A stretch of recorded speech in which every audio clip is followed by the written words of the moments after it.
Hi అండి, welcome to Dhanu smile vlogs.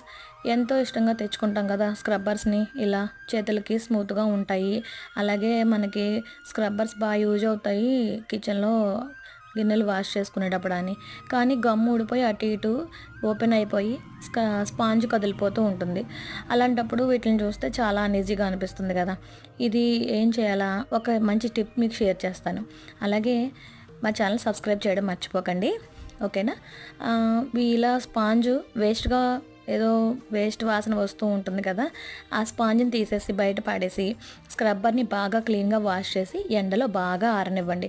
ఆరిన తర్వాత రెండు వైపులా ఇలాగా సూది దారం సాయంతో క్లోజ్ చేసుకుంటూ మధ్యలో నెట్ కవర్లు పెట్టుకోండి. మాల్స్ నుంచి తెచ్చుకుంటాం కదా గ్రాసరీస్, ఆ నెట్ కవర్లను పెట్టి ఇలా క్లోజ్ చేయడం వల్ల లోపలికి కొసలు మడిచి సూది దారంతో క్లోజ్ చేయడం వల్ల మీకు మళ్ళీ స్క్రబ్బర్ యూజ్ అవుతుంది, ఓకేనా.